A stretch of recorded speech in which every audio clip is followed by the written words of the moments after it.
everyone, and welcome back to this episode of Just Another Year Chicago. My name is Nick Brody, joined alongside my good friend co-host Tony Cepeda. Final game of the season for the Chicago Bears. The Chicago Bears 2021-22 season is officially over. They finished the season with a 6-11 record, losing to the bad Minnesota Vikings, 17-31 against Kirk Cousins. A lot of good, a lot of bad, and a lot of hope came out of today's game. But Tony, what are you feeling right now? Like, just kind of kick things off. Before this, I was saying how I'm tired, like I'm emotionally drained, like happy in a way that this season's over. You know, Matt Nagy tomorrow is likely not going to be the Chicago Bears head coach. If he is, there's probably going to be chaos. But what are you feeling right now after, when the final score was, locked in? What were you feeling? It just like apathetic. It was the perfect Nagy game is really what it was. It was, we saw it, back, was it 2018 when they played the Packers, that first game, when it was, oh man, I'm on Twitter. I don't even have like these accounts yet. I'm on my personal Twitter making fun of my Packers fan friends. 21, like nothing, whatever it was at halftime. We were running the North for the next 10 years. And of course we blow it. And it was the perfect bookend to just be like, oh, hey, I know he's getting fired, but hey, coming out to a big lead here. All right, go off on top, take care of our rivals. And then just, that's got to be one of the more embarrassing, like, just what is it, 31 straight like unanswered points, more or less. No, we were outscored 28. No, because we got a field goal. A field goal in there. Yeah, I think it was 28 unanswered points. It was absolutely ridiculous, but yeah, just disgusting. So it was the perfect Nagy game where it's like, hey, maybe this guy isn't half bad. I'm sure there was a couple people getting takes off, like, oh, he won a couple games at the end of the year, ended on a hot streak. Maybe bring him back, which is the wrong idea, and we all saw that today. But it was just, man, it is a wet fart. It's just a long wet fart. Is what it was. Oh my god! Not to get too crass. It could not have been. You couldn't have described it better. I mean, like, Matt Nagy is like the king of teas. Like it's like, oh my god, we're actually going to end on a 3-game winning streak. There's positives. Darnell Mooney looks great. Andy Dalton looked great in the first half. The defense looked unstoppable. And then in the locker room, it's guys, we're gonna run my game plan in the second half and see how it goes. But you're so right on that. Real quick though, you're so right on that, because it's big picture, king. Yeah, like whether it's a full game or just how his offense is run, because we can move the ball between the 20s, but as soon as we get to the red zone, oh my gosh, we just panic. We crawl up into a ball, start sucking on our thumb in the fetal position. It was the perfect description. It is just one big tease. I was talking, my dad and I were watching the game today, and I said to him, I was like, man, this feels good being in the red zone this many times. And then Andy Dalton sack on fourth, like always fourth down sack, and then they're not going for it. And I'm like, oh my God, let Cairo Santos just kick a few, at least get some points out of this. And yeah, you got to go for it. He knew it was his last game. And he even said, we're just going to go out there and have fun. Good for them. But the emotional roller coaster of the season is over, and we know that there's going to be some sort of reset starting tomorrow, even tonight. I mean, Vic Fangio got the boot like right after that Broncos game. Like this morning, everyone was like, "Oh yeah, Vic Fangio's gone," which I'm going to get to in a little bit. But we have a new coach, potentially a new general manager. It doesn't sound like Ryan Pace is going anywhere. A new revamped offensive line potentially. Hopefully keeping most of the guys, but a new vibe next year, like new gel, a better overall. Not Jermaine Ifedi going out there and, telling Tevin Jenkins, don't fight for your quarterback. Get that bad juju out of here. New secondary also. I mean, Eddie Jackson is just pathetic, man. I'm sorry. That was just so bad. Like he looked like he wanted to give up that play because Justin Jefferson was on his fantasy or something.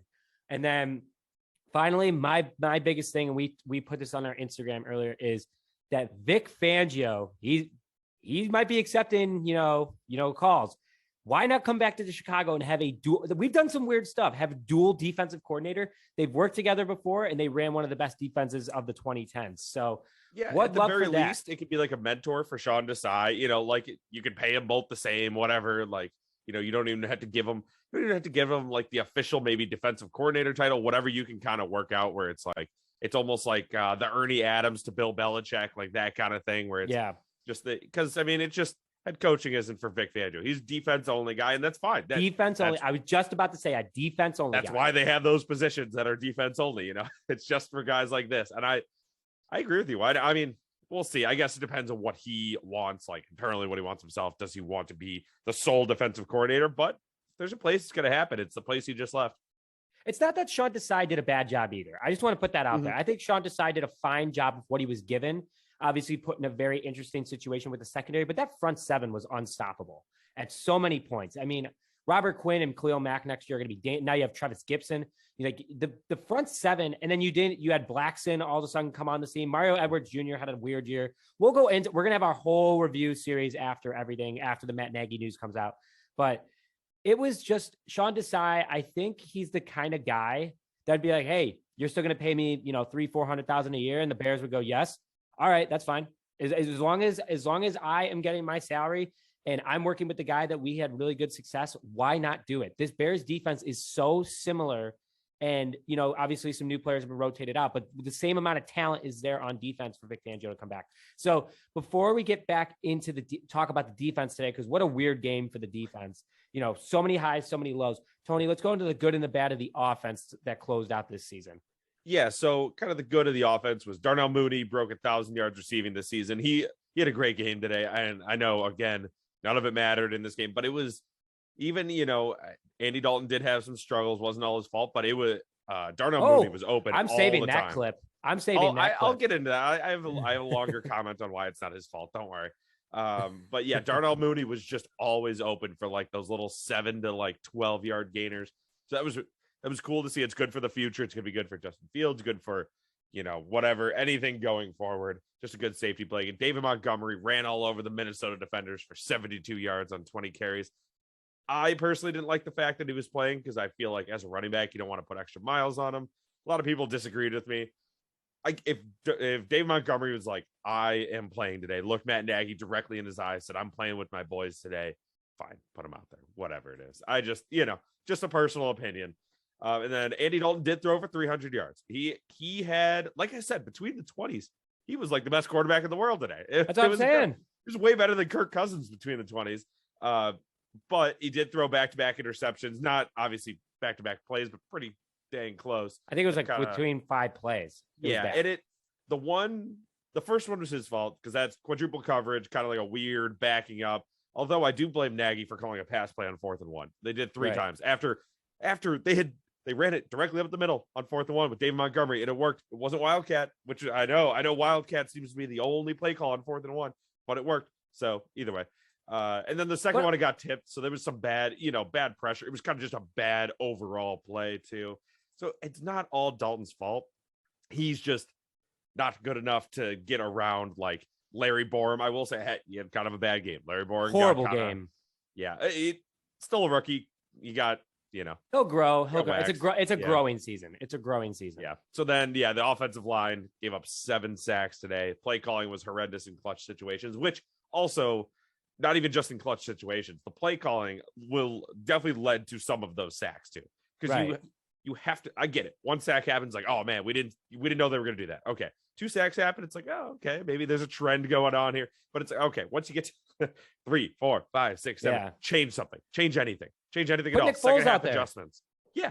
Whether it's quarterback, which even I wasn't even fully like calling for that. It's just get the ball out faster, run a quicker developing play, just do anything, keep another blocker. And Dave Montgomery had a couple great pass protection blocks. I saw kind of like came across the formation and picked up a blitzing defender. Andy Dalton made a great throw after that.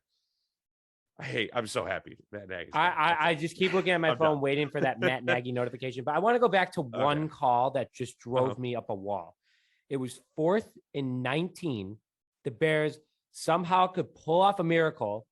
What is Matt Nagy? He sends everyone downfield, but keeps Daz Newsome like 5 yards away from Andy Dalton. Tosses to him. Daz Newsome had a nice play. I mean, he got like 17 yards on it. It was close. He was very close to getting the first down. But I was like, are you kidding me? This is it for you. And you're going to tell me out of 4 years, you never designed some sort of trick play that could save your career and you didn't throw it out there? It was fourth and so 19 pathetic. check down on your own half. I get it if it's on their half. It's like, well, we'll get a couple yards, kind of pin them. It'll be like a punt. Hope we pick it up. But yeah, at the end of the game, season's over. Doesn't matter anyway. You 4th and 19, all that, and it's just a 3-yard check down. Like you said, Daz made a great effort. He almost got. I was like, oh man, he might pick this up.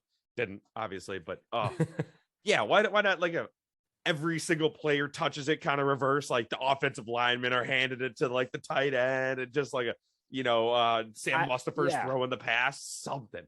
I will never forget when it was Jets Dolphins, when Brett Favre was on the Jets, and it was the last play of the season to save the Jets just to make something happen. And it was a flea flicker. It was in Miami, and it just kept going back and forth, back and forth, back and forth. And in my head, I don't know why, like I unlocked that memory from like so long ago. I was like, why do the Bears not, like you were saying, why do the Bears not just run that? Imagine if it was a wide open field for like Cody Whitehair or someone, and the big man just took it to the house. And then all of a sudden bulldozes someone for a first down, even at the very least, just a good team play, something just kind of, like you said, something actually fun, like he claimed he would do, That's what I was saying. Like Matt Nagy's like, let's go out and have fun. And there was no fun. So speaking of no fun, was the defense, the thing that could have kept everything going. The first half, they literally stopped everything. I mean, they kept Kirk Cousins under 100 yards in the first half to just a field goal as well. Everyone's like, oh, they also stopped Justin Jefferson from getting the record, which Mike Zimmer is a horrible guy. Like they easily could have gotten him those yards and they kneeled it. And I was like, that guy probably had some huge incentive, but Mike Zimmer also was on the way out and a lot of players weren't on his side anymore. So I could see why he kind of like stuck it to people, but people are going to remember that. Also, Mike Zimmer, shout out to Illinois State. I know he's an ex-Illinois State guy, but I couldn't believe how bad the second half was. And let's just get to the obvious. Eddie Jackson gave up that touchdown to Justin Jefferson that changed the entire momentum of the game. And I my dad said it. I agree with it. It literally, he stopped. He literally saw the ball coming and was like, okay, play's over. And Justin Jefferson's like, oh, okay, I'm going to catch it. Like that changed the whole momentum of the game. Then you have Marquis Christian, who fell over and gave up another touchdown. Then you have Eddie Jackson, Jalen Johnson, Tayshaun Gibson Sr., and Thomas Graham Jr. just stared at KJ Osborne, and he brought in that seal deal touchdown. There was another guy on the other side in the end zone as well. There was 2 Vikings defenders in the end zone. Wide open. Just they went opposite ways, and all 4 guys just stood in the middle. Secondary has to be, besides the offensive line, has to be the biggest need for the Bears. I mean, you could get wide receivers come and go. Like Allen Robinson's gone, but like the secondary either has to get locked down, or you bring in Vic Fangio. He goes up to Eddie Jackson, be like, "What? I left and you lose your kryptonite, or you got the bag and now you don't care." And that's honestly, I think Eddie Jackson looked, and then he like tried rebounding and like sacking the quarterback and having some good plays. I was like, okay, he's trying to make up for it. And then he got burned again on that KJ Osborne touchdown. I was just like, you know what, this guy's just, I can't take it anymore. I tweeted directly at him, and I know he's pretty involved in the Twitter world. I hope he sees it. I don't regret it. I think he knows that he is a better football player than he is. And I can't go out there and do what he does, but I'm also not paid over $10 million a year to literally put my hand up and block a football. Come on. That's all I got to say to that. But 3 sacks on Kirk Cousins. Angela Blackson had a great game today. Travis Gibson had almost a strip sack. Minnesota ended up hopping back on top of it, but a great first half by the defense. Roquan Smith just looked like he was like, you know what, season's over. I'm not going to get hurt. Let's just call it a day.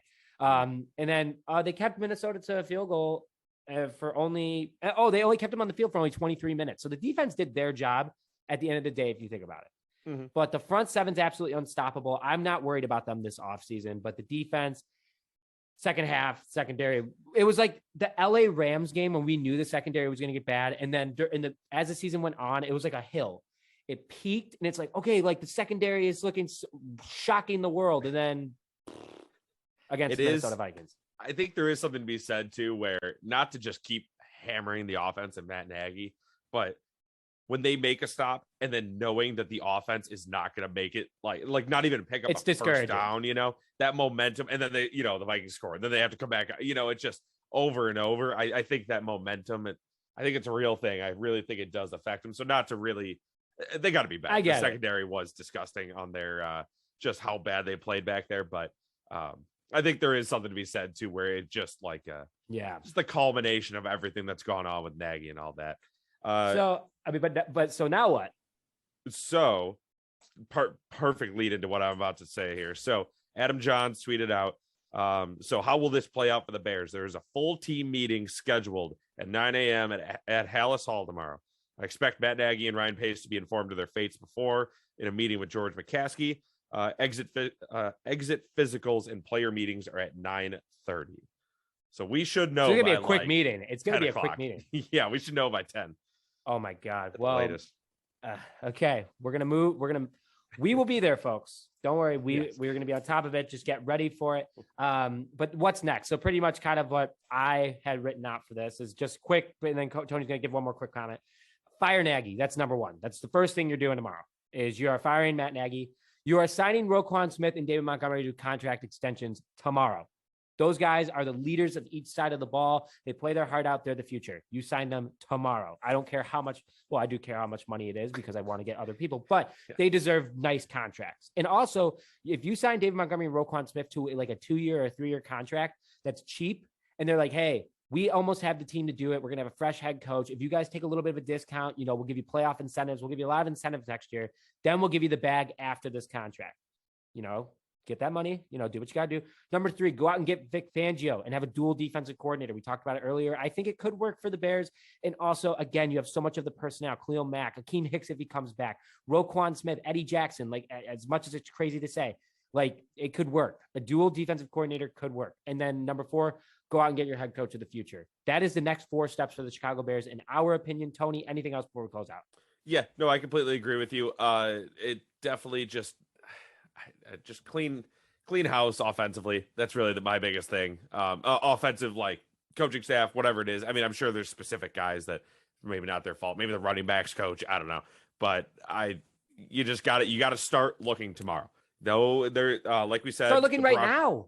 Right now. I agree. It should have been 2 weeks ago, if anything. But the Broncos, the Broncos now have a vacancy in their coach. Like their jobs are opening up. We need to get on this right even away, though the Bears, we're going to miss out. Even though a lot of ESPN analysts and a lot of other sports analysts like CBS are saying that the Bears have the hottest job opening in the NFL this upcoming season because of how the roster is built. So that's why I also think Ryan Pace is safe.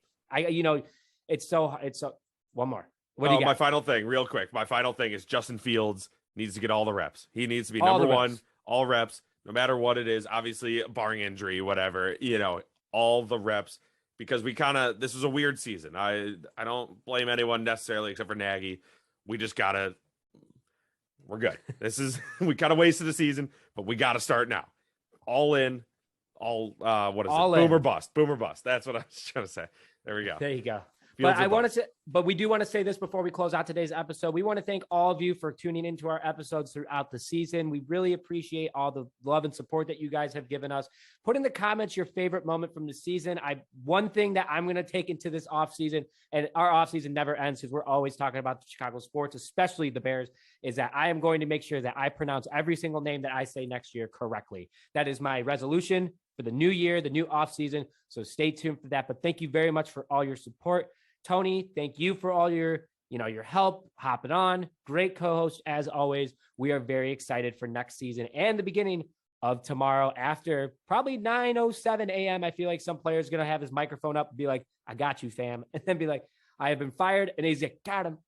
So with that, thank you very much for joining this episode of Just Another Year Chicago. Have a great rest of your weekend, everybody. Stay tuned for all the hot off-season news. We have it here. Put notifications on. We'll see you guys next time.